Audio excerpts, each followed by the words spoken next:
Mana suara yang bersuka cita tadi? Shalom. Puji Tuhan. Kita buka firman Tuhan. Mungkin sudah ada yang share ya bahan kita seperti yang Inang katakan di minggu lalu. Kita akan mulai tanya jawab. Tertulis dari Injil Matius sesuai dengan pemberitahuan dari anak-anak remaja. Injil Matius pasal 21 ayat 1 sampai 10. Matius 21 ayat 1 sampai 10. Kita baca secara responsorial.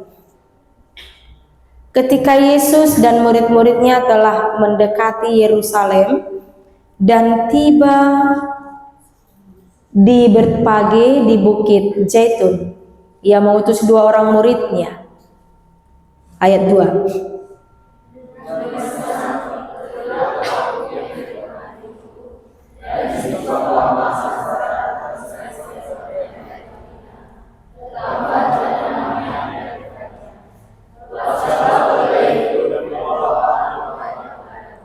Jikalau ada orang yang menanyakan sesuatu, katakanlah, Tuhan memerlukannya.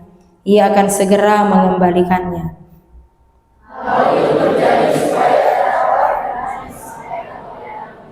Katakanlah kepada putri Sion, lihat, rajamu datang kepadamu. Ia lemah lembut dan menunggang seekor keledai dan seekor anak keledai beban.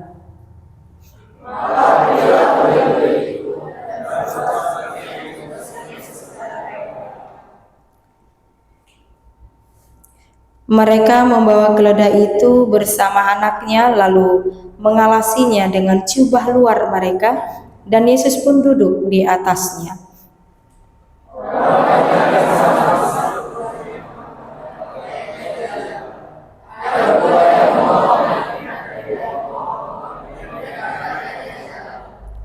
Orang banyak yang berjalan di depan Yesus dan yang mengikutinya dari belakang berseru, Hosiana bagi anak Daud, diberkati Dia yang datang dalam nama Tuhan. Hosiana di tempat yang maha tinggi.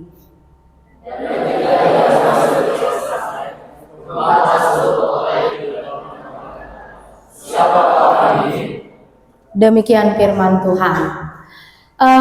Adik-adik, kakak-kakak, abang-abang remaja, naposo dulu. Kita boleh baca dengan ada juga yang bahan di situ ya. Inang mau bertanya, pernahkah kita menetapkan ekspektasi kepada sesuatu di dalam kehidupan kita?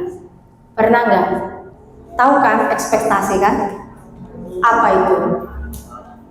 Anak remaja, harapan, apa lagi?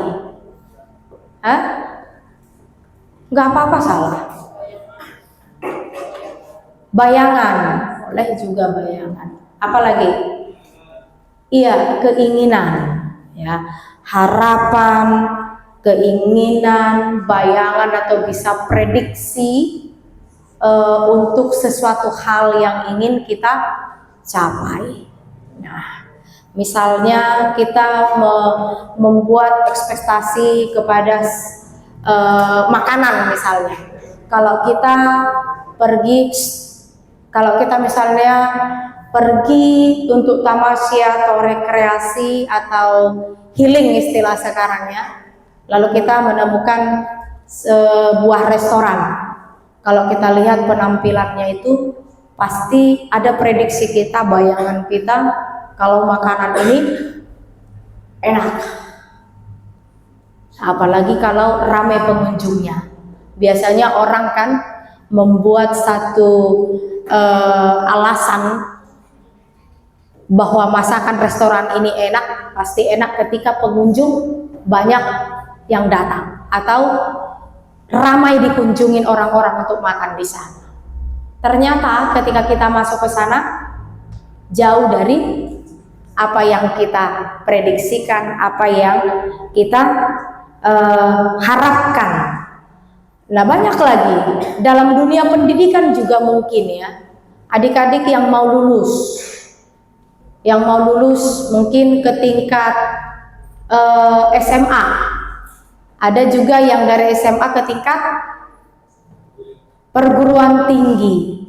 Nah, mungkin ada ekspektasi kita tentang mengambil jurusan misalnya. Oh, saya pasti bisa di sini. Saya pasti mampu mencapai apa yang saya inginkan di sini misalnya.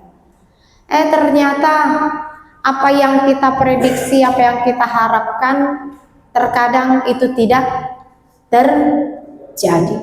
Terkadang itu tidak terjadi. Begitu juga abang-abang, kakak-kakak yang di dalam dunia pekerja atau di dunia perkuliahan.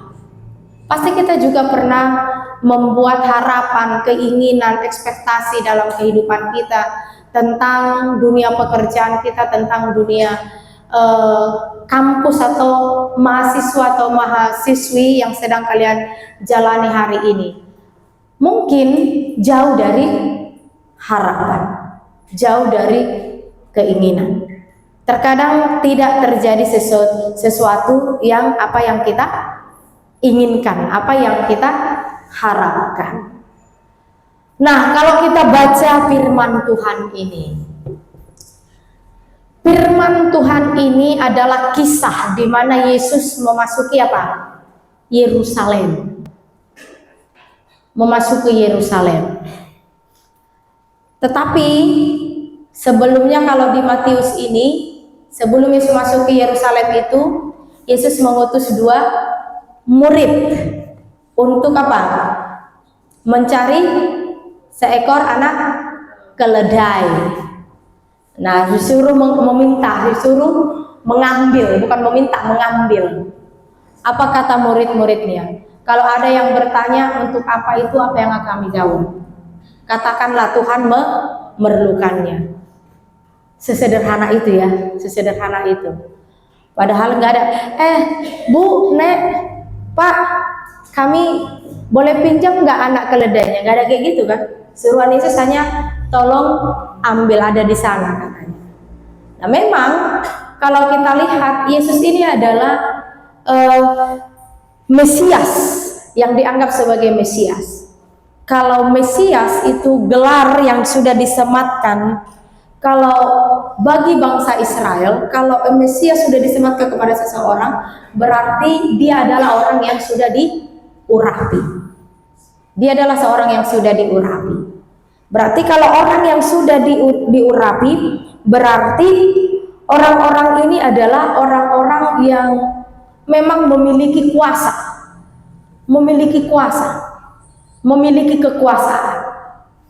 Nah, untuk itulah baik para murid, baik para orang-orang Yahudi, ketika Yesus memasuki Yerusalem, mereka mengeluh-elukan Yesus. Apa yang mereka katakan? Apa yang mereka katakan? Hosiana, Hosiana, diberkatilah dia yang datang di dalam Tuhan. Tahukah artinya ketika mereka bersorak Hosiana? Kalau dikatakan Hosiana, itu artinya selamatkan kami. Kalau di Matius ini mereka tidak hanya bersorak, tetapi mereka apa? Apa dibuat mereka?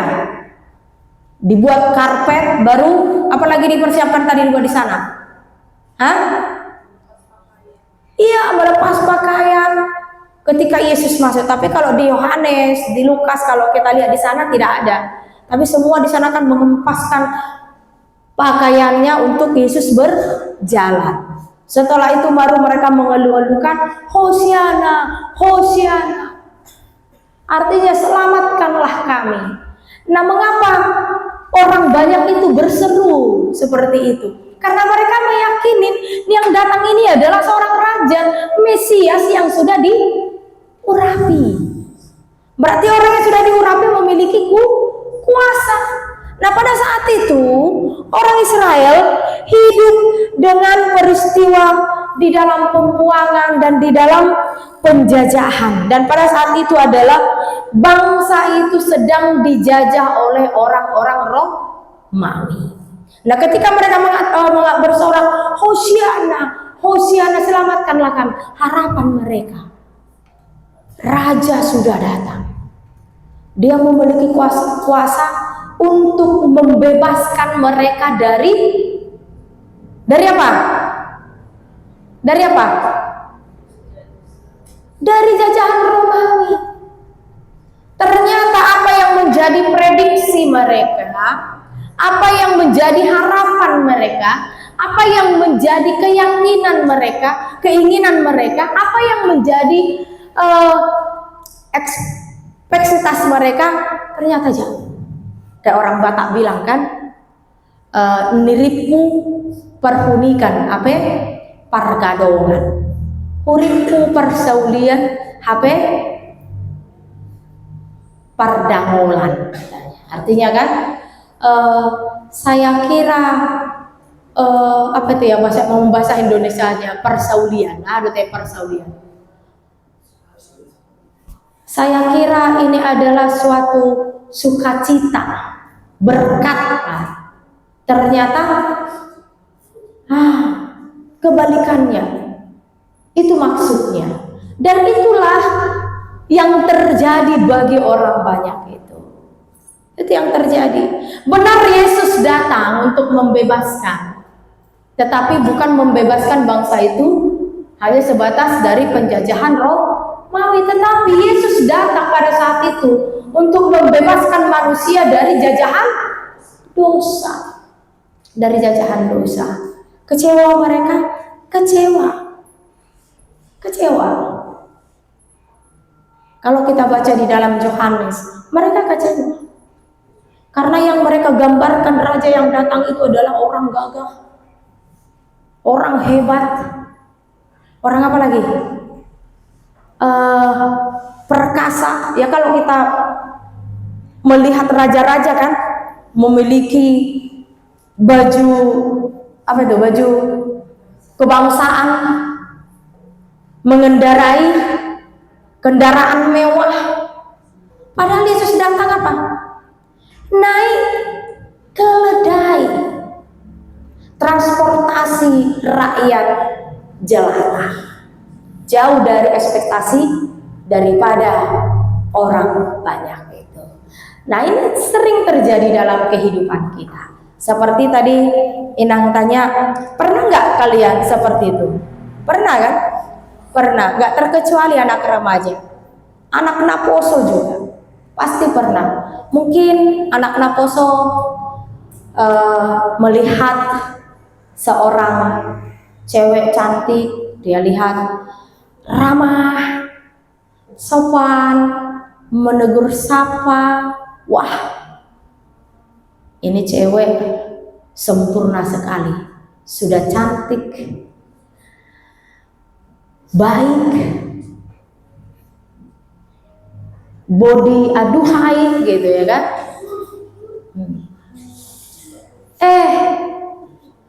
Kenalan kedua tanpa dia tahu, dia lihatlah aslinya cewek itu, ternyata tidak pas ekspektasiku. Pernah kayak gitu kan? Pernah kayak gitu. Ini kisah tentang seorang pembersih cleaning service.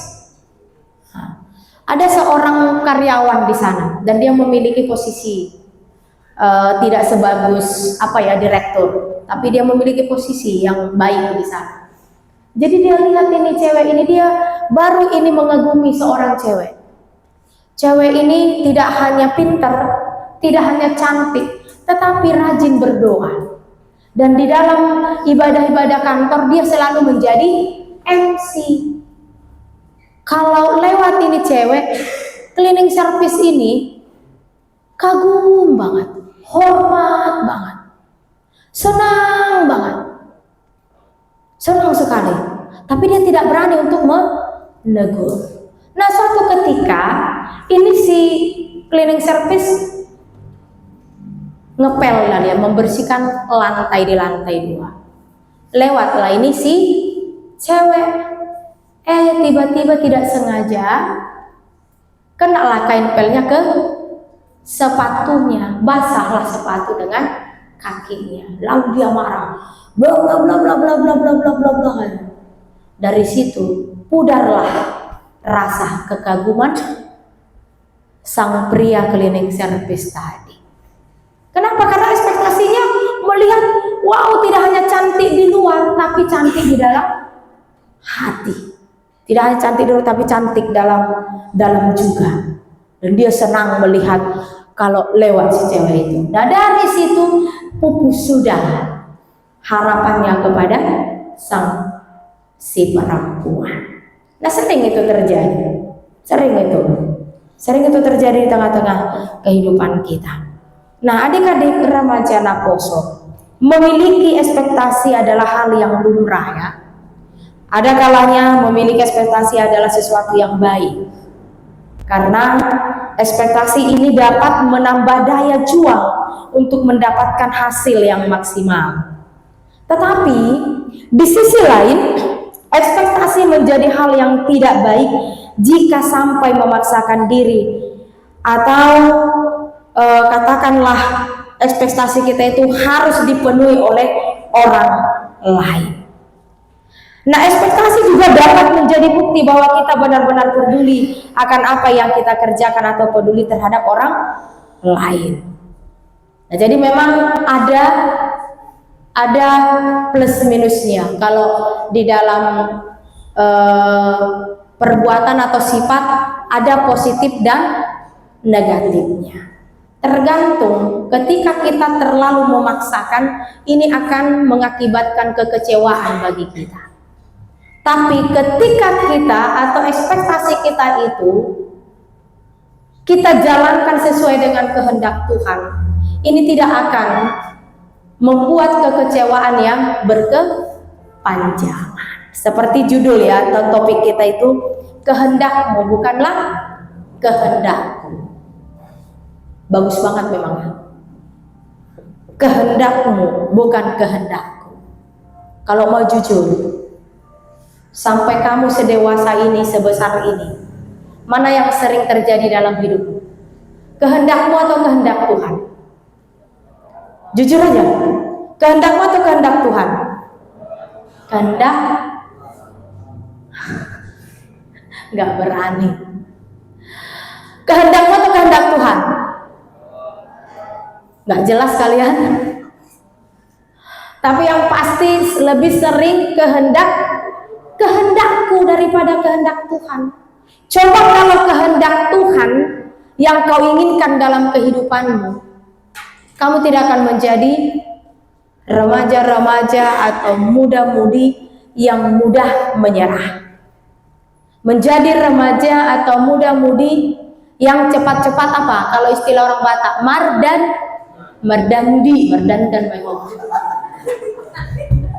merdandi, iya kan? Karena tidak sesuai yang kau inginkan, nggak pas, nggak enak, nggak pas gitu. Jadi yang pas itu memang menurut keinginanmu, iya kan? Di rumah juga sering seperti itu kan? Nggak pas. Nah apa yang dimasak oleh mama sama papamu nggak enak, nggak pas. Nah maumu hanya keinginanmu aja. Padahal anak orang tuamu ada berapa? 3, 2, 4. Bukan hanya kamu. Yang di rumah itu tinggal selain bapak sama mama, ada kakak, ada adik. Selain kalian ada mama, ada bapak. Tidak mungkin menurut selera satu orang. Tidak mungkin menurut hanya kehendakmu. Tapi yang masak ini anak-anakku, suamiku, penting memiliki gizi yang cukup. Itu sebenarnya. HP romamu nak, nggak enak. Akhirnya apa? Nggak makan. Cari sebelah. Nah itulah keinginanmu itu. Ketika kau makan itu apa yang terjadi? Apa yang terjadi? Sakit perut lah. Baru apa lagi? Radang khusus lah. Nah itu, memang kalau keinginan kita itu yang terus terjadi, itu yang akan menghancurkan kita. Kita akan menjadi orang yang bermental lemah. Kalau orang bilang apa itu? Bermental tempe. Padahal tempe enak banget. Apalagi dimasak dengan tepung. Ya kan? Ada mericanya, ada apa lagi? Ada ketumbarnya, ada daun bawangnya. Oh, goreng seret. Tapi nggak tahu kenapa dibilang bermental tempe. Tapi yang pasti orang-orang yang selalu memaksakan kehendaknya yang terjadi, itu yang akan terjadi dalam hidupnya. Dia akan menjadi orang yang bermental lemah, tidak mampu berdebat atau berdialog, karena dia menganggap bahwa harus ini yang terjadi, tidak boleh yang lain. Itu. Baru apa lagi? Orang-orang yang membuka pintu kehancuran kepada dirinya sendiri. Jadi hati-hati. Nah, makanya Inang bilang di sini tadi, memiliki ekspektasi adalah hal yang lumrah, tetapi jangan terlalu memaksakan kehendak. Sebagai remaja dan naposo Kristen harus mampu mengatakan seperti topeng kita ini, kehendak mulai yang jadi bukan kehendakku. Seperti doa Bapa kami, jadilah kehendakmu seperti di bumi dan di surga. Kehendak mulai yang jadi bukan kehendakku, karena Engkaulah yang punya kerajaan dan kuasa dan kemuliaan sampai selama-lamanya. Nah, itu yang dilakukan oleh Yesus ketika dia memasuki ke Yerusalem,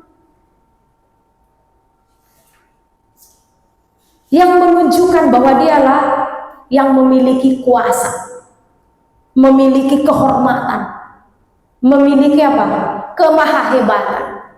Walaupun kedatangannya itu dia harus mengendarai seekor anak keledai. Apa yang dia mau katakan di sana? Itu bukan hanya sebatas simbolis saja, tapi memiliki makna yang dalam. Apa maknanya? Yesus mau mengajarkan kepada orang-orang yang percaya harus hidup di dalam kerendahan hati. Itu harus hidup dalam kerendahan hati. Jadi bukan semata-mata hanya simbolis saja situ, tapi maknanya sangat dalam. Bagaimana kita menjadi orang-orang Kristen meneladani sikap yang ditunjukkan oleh Yesus, supaya kita tidak terlalu memaksakan diri dan kita mengenal siapa kita. Oke. Ada pertanyaan dua di sini. Ada pertanyaan. Ada di-share-kan di situ kan? Ada di-share. Apa yang menjadi relevansi nats ini bagi kita sebagai orang percaya dalam melihat peristiwa Yesus masuk ke Yerusalem dengan menunggangi seekor keledai? Nomor dua, bagaimana dengan imanmu hari ini? Ini perlu perenungan. Dan bagaimana kamu menyikapi ketika sesuatu yang kamu terima tidak sesuai dengan ekspektasimu? Oke, nomor satu, boleh abang-abang, kakak-kakak naposo bulu?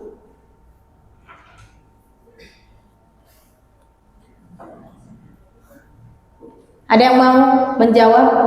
Anak remaja? Nomor satu, apa yang menjadi relevansi nats ini bagi kita sebagai orang percaya dalam melihat peristiwa Yesus masuk ke Yerusalem dengan menunggangi seekor keledai? Tadi sudah Inang jelasin. Jadi relevansinya kepada kita apa?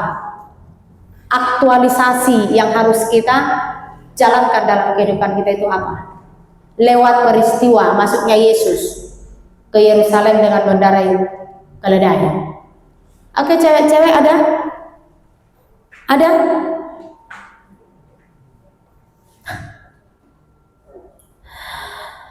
Sabtu kemarin Inang sudah bilang kita harus interaksi dan tanya jawab. Oke, ada? Ada bang? Boleh?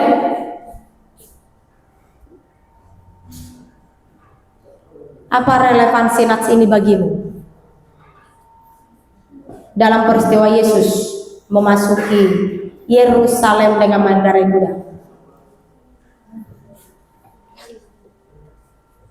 Relevansi itu hal yang harus kamu hidupi lewat peristiwa masuknya Yesus ke Yerusalem dengan mengendarai seekor keledai. Apa?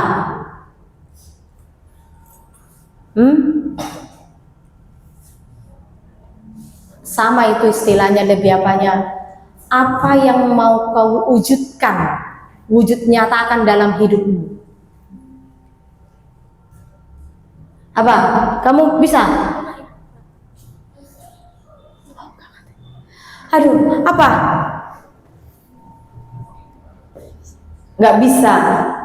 Naposo. Tadi Nang sudah jelaskan. Yang pasti relevansi nats ini adalah yang pertama tadi, banyak ya. Bisa kita ambil kesederhanaan? Bisa. Itu yang dilakukan oleh Yesus. Dia adalah raja, benar-benar raja. Tapi dia menunjukkan kesederhanaan dengan mengendarai seekor anak keledai.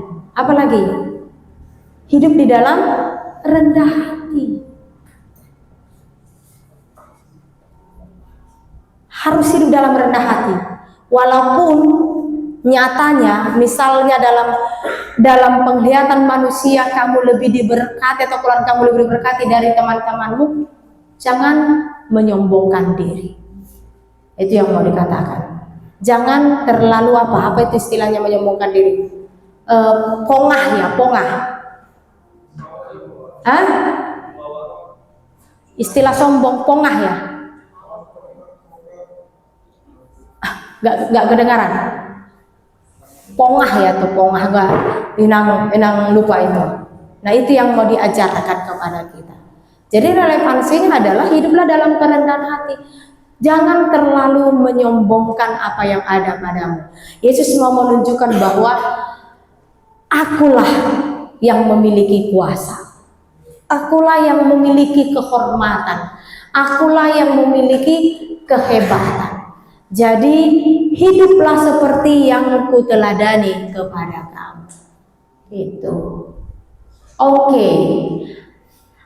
Bagaimana kamu menyikapi ketika segala sesuatu yang ada dalam hidupmu tidak sesuai dengan ekspektasimu?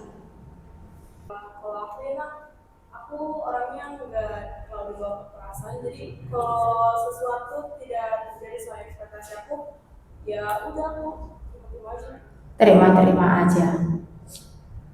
Terima aja. Ini juga bisa diartikan dengan apa ya, istilahnya capek amat gitu kan. terima aja. Tapi yang pasti pertama, bagaimana iman kita menerima sesuatu yang tidak sesuai dengan ekspektasi dalam kehidupan kita. Untuk naposo lah dulu. Naposo, bagaimana kamu menyikapi ketika pekerjaanmu atau pergaulanmu atau interaksimu atau orang-orang di sekitarmu tidak sesuai dengan ekspektasimu? Ini banyakkan ke naposo sebenarnya, lebih dekat kepada naposo. Daniel ada macam-macam mandang inang, ayo. Bagaimana menyikapi?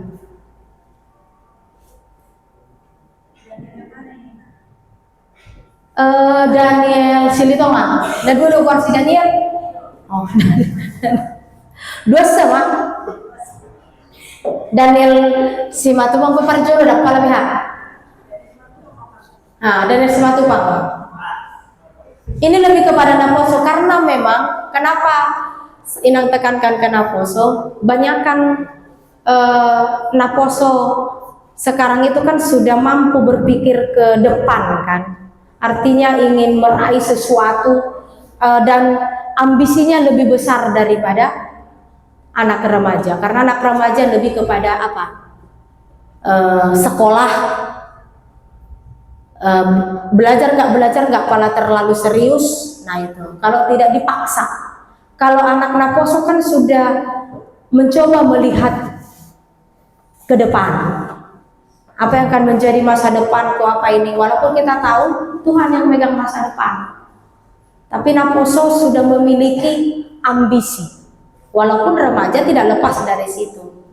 Nah terkadang kalau naposo kalau tidak sesuai ekspektasinya, apalagi di zaman sekarang kan, kalau tidak sesuai dengan keinginannya, mau nyawa melayang pun tidak peduli, penting puas gitu.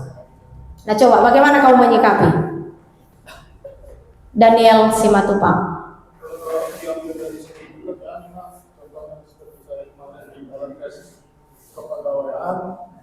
Dari segi kerja ini kan ada beberapa macam bidang yang salah satu contohnya di bidang kami di bidang event tidak ada satu orang pun yang mengerti itu.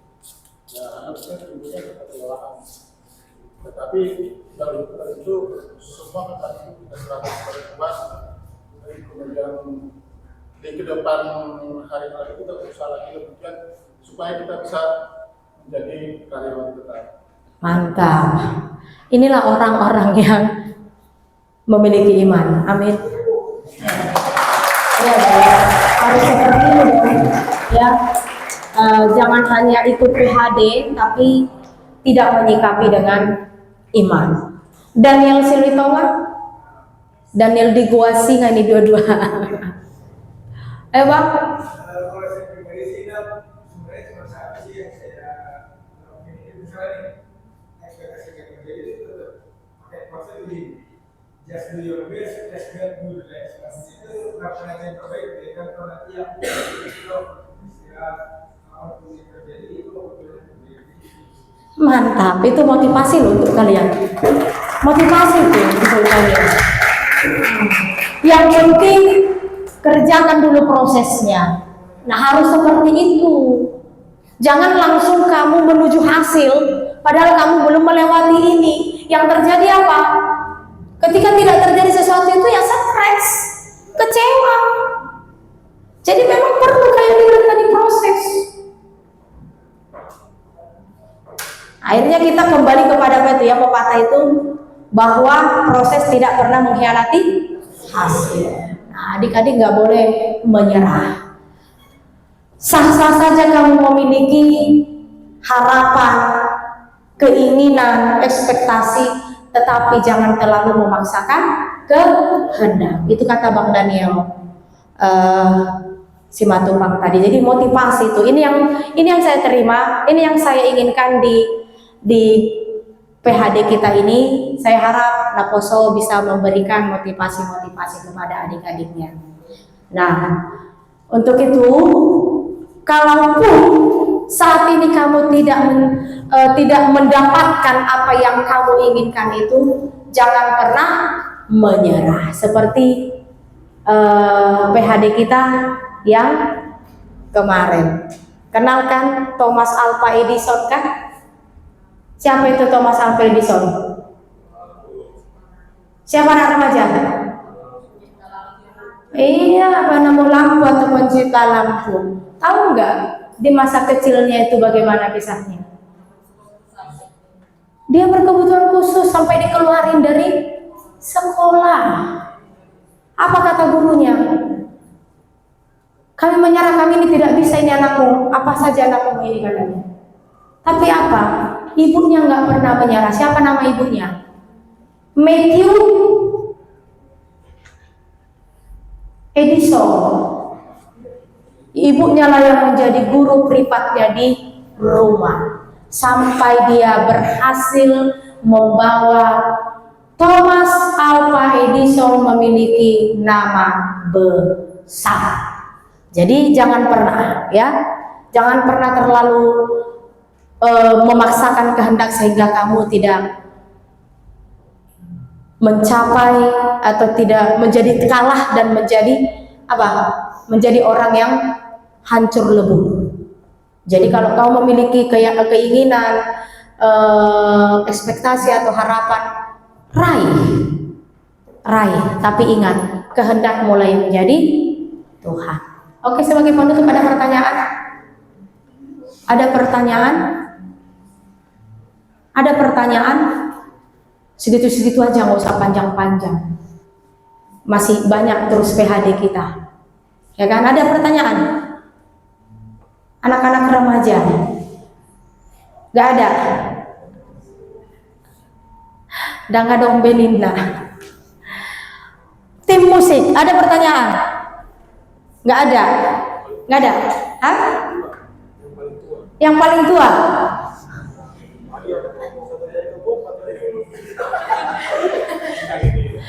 Oke.